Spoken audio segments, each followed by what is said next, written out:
Baik, selamat berjumpa kembali dengan Bambang dari Get Indonesia. Kali ini yang ingin kita sampaikan itu adalah bagaimana trik-triknya atau tipsnya menangani bos toksik.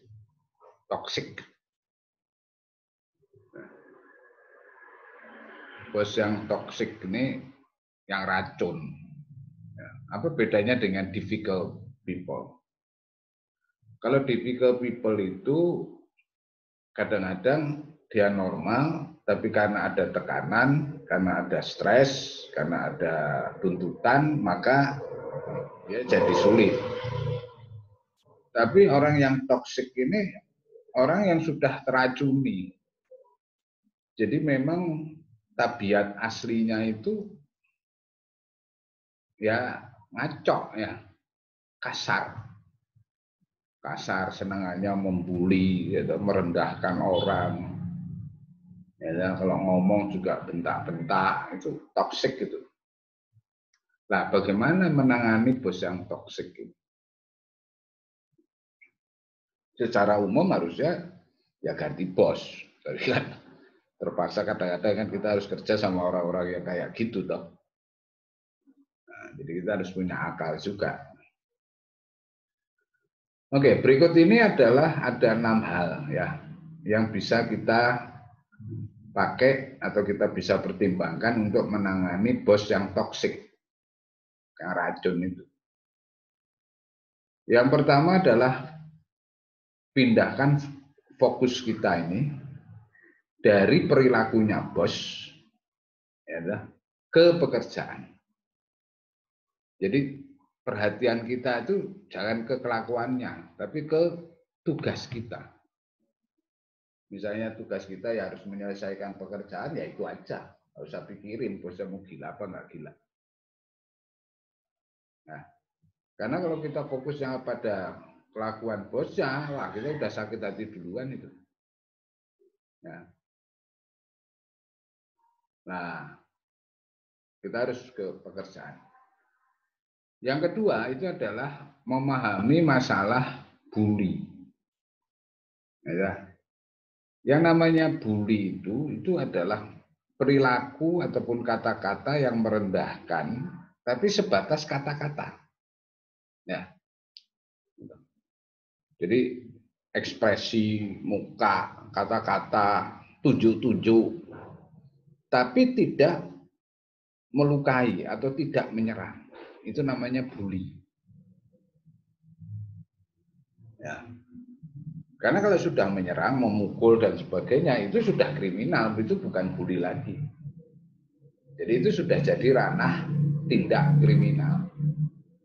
Tapi kalau bully itu hanya kata-kata. Jadi kalau kita nonton kayak nonton apa itu namanya pertandingan bola, antara pemain sama pemain, itu kan suka perot-tentang, tapi kan nggak pernah mukul. Dasar kamu tuh brengsek dan sebagainya. Nah itu kategorinya bully. Tapi kalau sudah memukul, nunjuk-nunjuk, nah itu udah kriminal. Nunjuk-nunjuk tuh nunjukin jari tengah itu loh. Jadi kalau hanya nunjuk-nunjuk biasa aja ya enggak, tidak menyentuh itu kategorinya masih bully. Yang ketiga itu adalah kita harus menentukan batasan diam.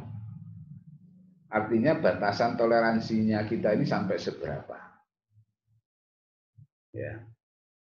Nah, ini gunanya adalah kalau sudah berlebihan, nah kita baru bertindak. Ya.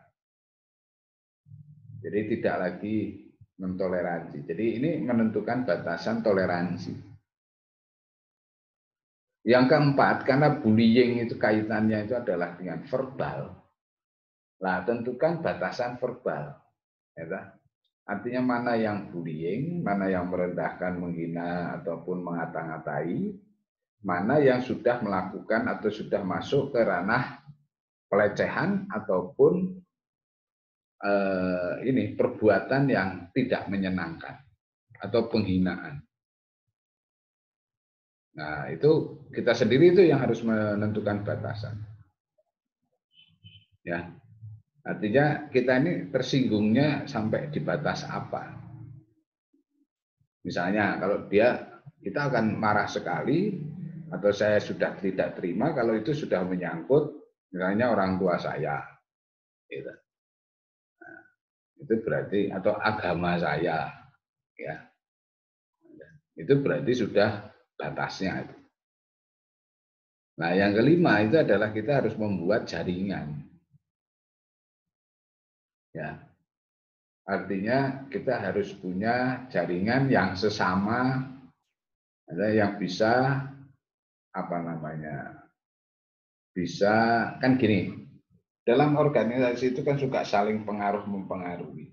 Nah, kalau kita tuh ada di kelompok yang pengaruhnya besar, ya, otomatis orang akan segan, termasuk bosnya sendiri. Ya. Sehingga power kita untuk negosiasi atau power kita untuk dihargai itu meningkat. Itu yang dimaksudkan dengan bangun jaringan. Lah kalau kita itu hanya sendirian, ya, udah ngelawan bos yang tukang bully, yang toksik, ya DL, derita lo. Karena kita sendiri tidak berusaha untuk membangun apa itu namanya koneksi ataupun koalisi. Nah yang keenam, ini kalau sudah kebangetan, katakan kepada atasan, ataupun katakanlah kepada HR, ya, tentang perilaku ini. Jadi kalau dia misalnya pemimpin unit, atasannya Anda, kan kita nggak bisa melapor apa namanya tuh melapor ke dia, wong di atasannya Anda, atasannya kita.